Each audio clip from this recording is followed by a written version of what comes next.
Welcome back to Whence, a Masonic podcast featuring research papers and discussions related to Freemasonry. Here's your host, Brother Robert Johnson. Welcome back. This is episode 407. This week on the program, I've got two great educational pieces. In the news, not a whole lot happening. I just want to remind everybody out there, we're going to be talking about it quite a bit. Get used to it a whole year. MasonicConChicago.com. Head on over there right now. Put your email in to get the updates. It all comes to me. I'm the organizer. I'm putting it all together. I've got 11 speakers ready to go. We are going to be releasing bios shortly, but you won't know about them until a week after everybody else who is on the email list. So it pays to check that out first. So put your email address in. You're also going to be the first to know when tickets go on sale, and only the people that subscribe are going to get the early bird rate. There's going to be a coupon code or something like that along the line, so you'll be able to get a discounted ticket. But what just finished happening? Oh yeah, Camp Masonry.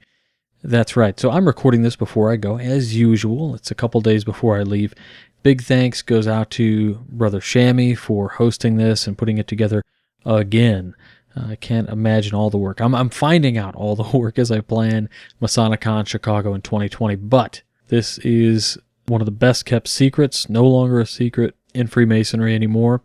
Camp Masonry is it. So, if you haven't bought tickets now, it's too late and it's already over. So get on the list for next year if you didn't get to go. It's pretty fantastic.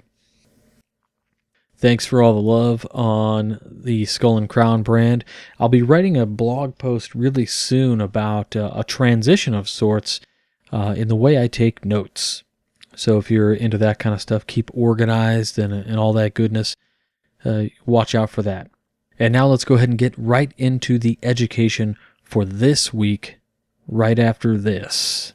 Now comes the point in the show where I ask you to help support this show. How do we do that? Well, we have a bunch of different ways to do that today. If you head on over to wcypodcast.com, you can click on direct donation through PayPal, which we briefly touched on in the beginning of the program. Of course, you can make that one-time donation, or you can sign up to be a monthly contributor, contributing $2 a month, $5, or even $10 a month. Whatever you choose really helps the program out. Of course, we have a limited edition shop where you can pick up any number of items that come direct from us. Help us out by going to MasonicRevival.com, but also we have some other affiliates that are really important. Banker's Best, one of the most unique things we've ever done, is to work with Brother Levi Banker out of St. Louis, who owns his own company called Banker's Best Beard and Skincare. He's been so generous. If you head to wcypodcast.com, click on More, then click on Banker's Best, and you can check out a bunch of the different products he's got. He's got a whole line of beard care products, skin care, oils, balms, all of this stuff, and he has been doing it a long time. He knows a lot about it. Everything is handmade, quality items. We even came up with the King Solomon's Reserve Beard Balm,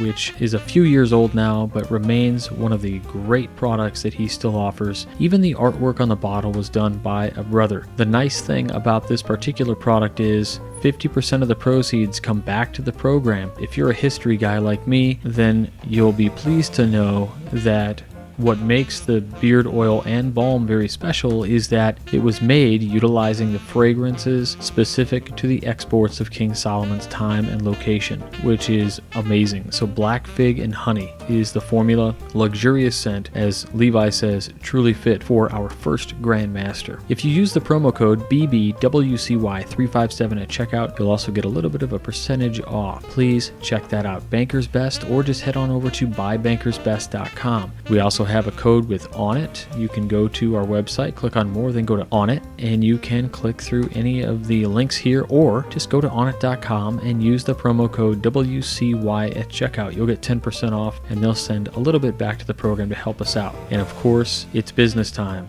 The book that I wrote with John T. Ruark, it is making some real waves, and people are using it and seeing success. So check that out on Amazon. You can click right to it. You can get it on Audible, Kindle, or in print, even on iBooks. And last but not least, I want to ask you to check out the Great Books program. You'll see the banner for it on the left-hand side, Intellectual Linear Progression. Use the promo code WCY, or you can just click on that link there, and you'll actually go right to the website and hear a little bit from Scott Hambrick about how awesome the program is. So that's it. I hope you guys enjoy, and thank you so much for helping us out.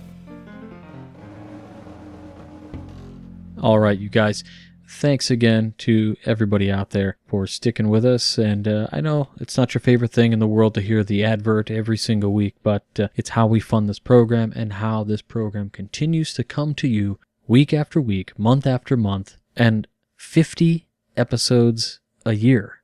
I hope you guys consider helping out if you haven't already. Every little bit helps. So our first piece this week is called The Deserter, a Masonic Tale by a London brother, and it came out in the Freemasons Monthly magazine back in 1842. Now, as Brother Patrick Day and I both discussed in a recent episode of the show, the more things change, the more they stay the same. So, let's see what we can pull from this tale written back in 1842. In one of the dungeons of Potsdam were seated 3 persons. The first, a young soldier, scarce 18, whose jacket, stripped of its facings, told that the sentence of the court-martial had already passed, a sentence which, for his offense, that of desertion, Frederick the Great seldom inclined to mercy. Beside him was seated a female, her hands clasped in convulsive firmness, her lips quivering with suppressed emotion, the tears streaming unconsciously from her eyes, which were riveted with mournful tenderness upon the prisoner, soon to be led forth to death. The third inmate of that dreary cell was the chaplain of the prison, whose self-possessed yet milder demeanor told that long familiarity with sense of wretchedness, while it had enabled him to suppress all outward demonstration of sorrow, had not blunted his heart to the miseries of his fellow creatures. "Fritz!" exclaimed the heartbroken mother, "this is not the spirit in which a Christian should meet death. Listen to the exhortation of God's minister." "Mother, I am innocent," replied the youth. "My captain gave me permission to absent myself 2 days, the very night before he fell, but my judge would not believe me." "I believe you," sobbed the heartbroken parent. "But is the injustice of man an excuse for neglect of heaven? Though guiltless of this one fault, how many thousands are unatoned, are unrepented of, and you would die in this hardened spirit? The sense of human injury is stronger than the sense of human sinfulness.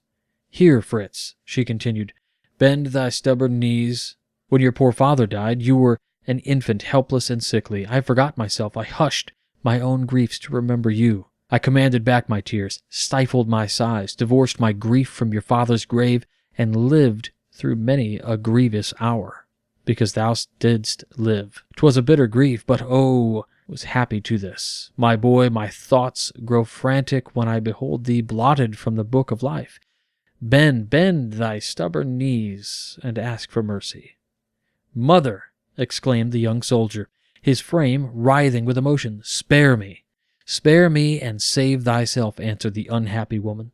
"Humble thy haughty spirit, nor deem that because an unjust sentence has been pronounced against thee, thou mayest unprepared stand before the judgment seat of the Most High." Fritz, whose face was covered with his hands, wept bitterly. His sobs were audible. "Blessed tears!" exclaimed the priest. "They are the harbingers of contrition, the penitential waters of the soul which cleanse it from its impurities." The rest of the night was passed in prayer and religious exercises. The unhappy youth was brought to feel that earthly injustice was no expiation for his offenses against heaven, and that ere he could look for pardon from his offended Creator, he must endeavor to merit it by penitence and prayer. "Mother," said the youth, after his feelings had been soothed by the hope which so lately was a stranger to his breast, "I thank thee. Thou hast given me life, nurtured me, expended on my early years all the rich treasures of a parent's love. As cares, as watchfulness, as tenderness, thou hast done more thou hast taught me how to die, to quit the world in peace, and to pardon it, interrupted the minister, to extend Christian forgiveness to your enemies, if such thou hast. What? Exclaimed the young man. The infirmity of human passion for a moment, subduing the dictates of religion. Forgive my enemies? Forgive Hubert and Carl, whose lies condemned me? Never, father, never. How else wilt thou hope to be forgiven?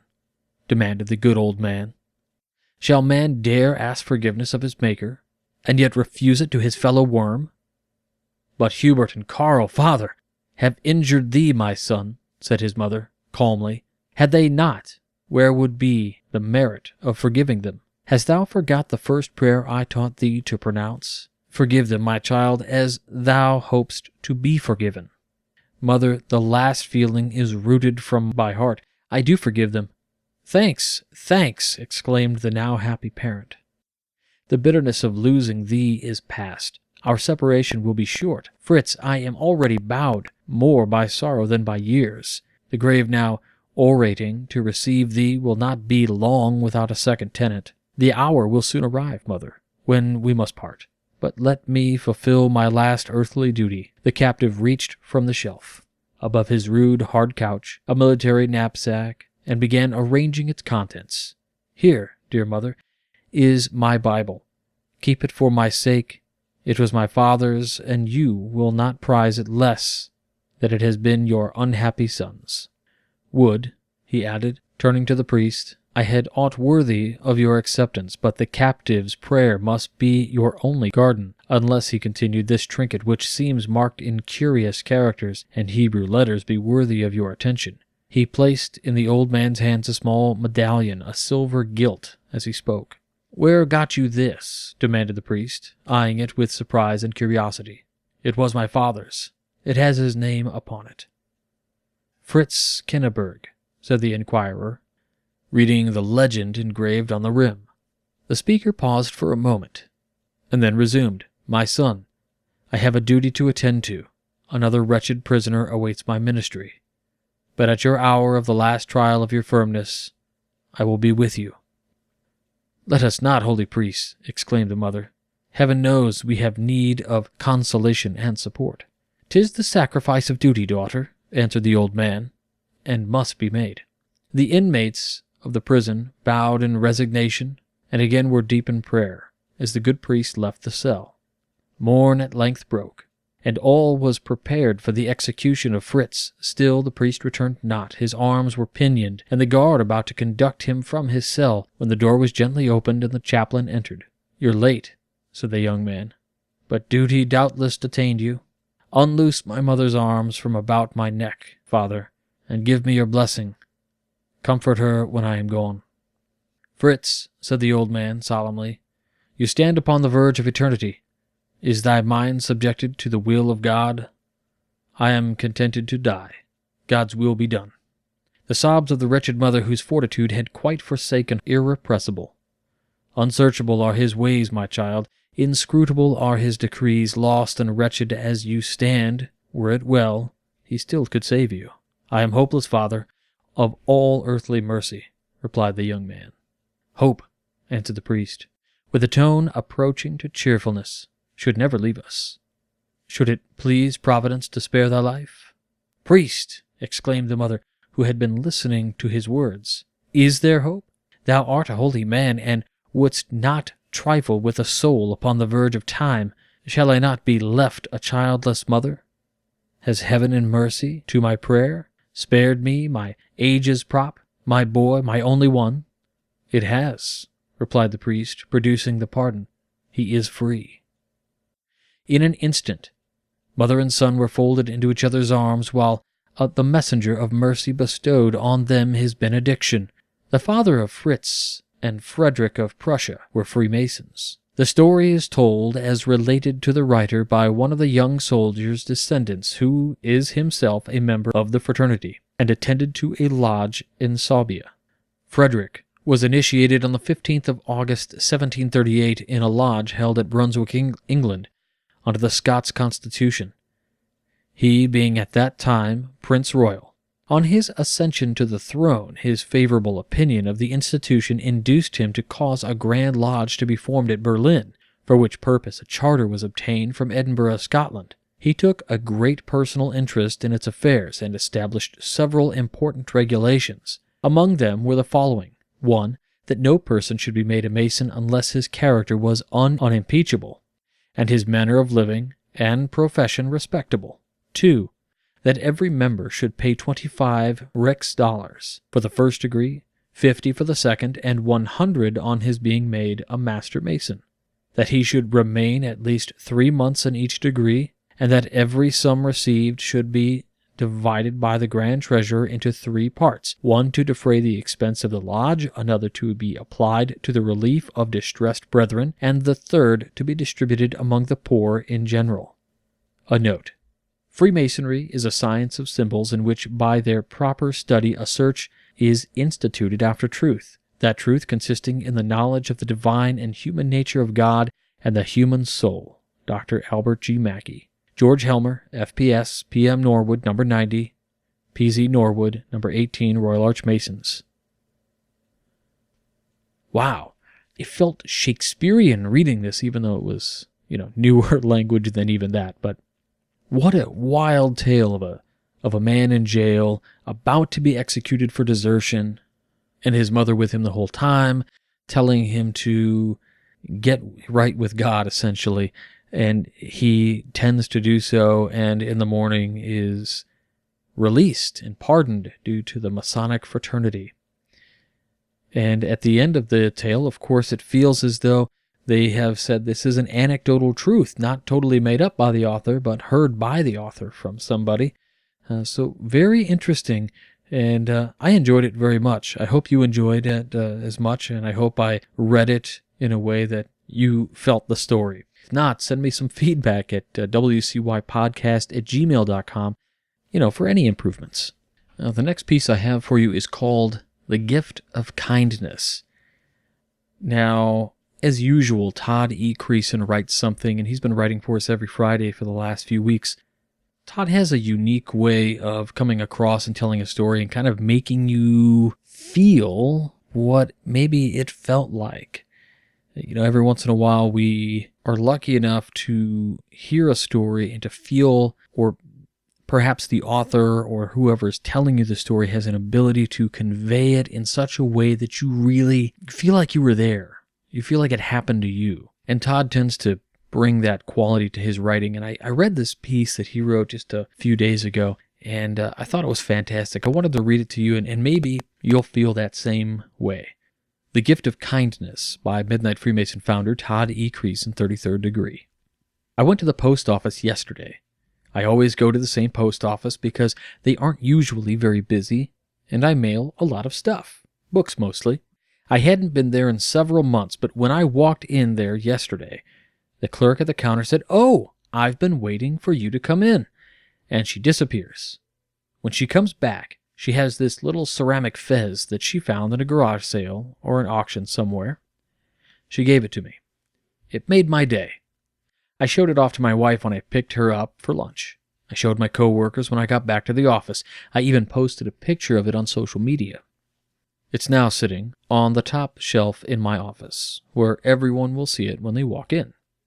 I barely know her, but through our interactions at the window over the last several years, she knew I was a Mason.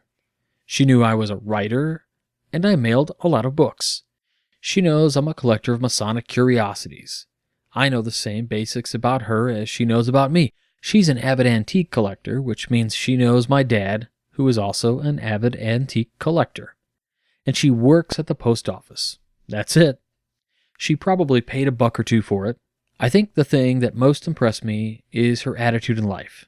She's a giver. When she saw that item, she didn't look at it to decide if she wanted it or not, as most people would. She looked at it and realized somebody she hardly knows might enjoy having that trinket, and she picked it up. It could have been sitting in her locker at work for weeks before I finally showed up, and I couldn't be more sure than I am in saying I bet I'm not the only person that she has gone into that post office and gotten a similar surprise from her. I guess my takeaway from that lesson is that it doesn't take very much to make somebody's day. We spend so much time worrying about our own problems and our own concerns and absorbed in our own little world, we sometimes fail to see those around us. We fail to appreciate the things other people do for us. It doesn't cost very much, even nothing, to do a nice thing. It doesn't take much time or effort to call somebody out of the blue, even if you don't need something from them. Thank them for something they've done for you, or drop a card in the mail to let somebody know that you appreciate them or that you've been thinking about them. As you're reading this, I'd be willing to bet there's somebody that's come to your mind. I'll bet it's somebody you just realized that you really need to do something nice for. Why don't you just do it? If you're reading this, you've got some time. You've got time right now, right? And he's right. He's right. So, it's really important. You all should think about that and maybe pause the episode right now. Pause the episode right now and go do something nice for somebody. Write a little note, put it in the envelope, slap a stamp on it, and throw it in the mailbox. Let them get a cool card. But anyway, thanks to Brother Todd E. Creason for the reminder to always be thinking about other people. I find myself all the time. I love antiques also. Big surprise. A collector of all kinds of weird curiosities. And I quite often will snap pictures of things, and if I can't afford them or whatever, and share them with my friends who I know they would enjoy. But if I can, I just pick things up and I'd give them to them at some point. It's just fun to give. Maybe it does feel good to treat others good, right? What is the saying? All is one? Something like that. But I want to move on to a more serious note. There's a lot of people who pass away every day. And, if I could, I would talk about every one of them. Everybody's got some amazing things that need to be talked about. I mean, that's what celebrations of life are for, and obituaries and all that stuff. But a few years ago, I went down to the Valley of St. Louis, and I went down there to catch the degrees, and nobody knew I was coming to go see these degrees for the first time. And the second I walked in, a couple guys knew me right away. They were like, "Oh my gosh, hey, RJ from the podcast, right? Yay, hey, what's going on?" Shaking hands and everything. It was amazing. The hospitality was incredible. And it still is. Everybody down at the Valley of St. Louis is incredible. But I found my way to the library where Brother Jacob Thompson introduced me to a really cool guy named Brother Chris Tilley. And Brother Chris Tilley showed me everything in the library, told me about the Valley, and he even gave me one of his books out of his own collection on the conservators movement, still wrapped in the original wax paper that it came in. And I still have that book. A few months back, Chris got sick, and he passed away just this last Saturday. I knew he was sick, but I knew he'd been in the hospital, and I knew that he actually got nominated for the 33rd degree, which he was a guy that should have had it, which it was just awesome that he got that. But I got a notice. I mean, I guess I didn't expect. I'm not down in St. Louis, so it was kind of a shock to me to open my email and see a thoughts and prayers. And it just says, "Thoughts and prayers, dear brethren, last week, the ceremony for Brother Chris Tilley to receive his white hat was done in the hospital." And in the email, there's an image of him with his hat, surrounded by his wonderful family. And it says that Brother Chris Tilley was called by the great architect of the universe in peace on Saturday evening, on August 3rd. He had his entire family with him. They did a Masonic prayer at that time with his family. So at the time of recording this, his funeral is tomorrow. So it's Wednesday, his funeral's on Thursday, and service and burial is Friday. And I can't be there, but as much as I feel saddened and almost tearing up, at talking about it. I know there are countless brothers who knew Chris better, spent more time with him, and I can't imagine what you all are going through. So I want to say that I'm with you guys. I'm thinking about you, and I think it's just appropriate to take a minute of silence here for Chris.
Chris, thanks for everything you did, and for the friendship, and for having me out a few times, and for everything. With that, guys, we'll talk to you all next week. Until then, stay on the level. Take care.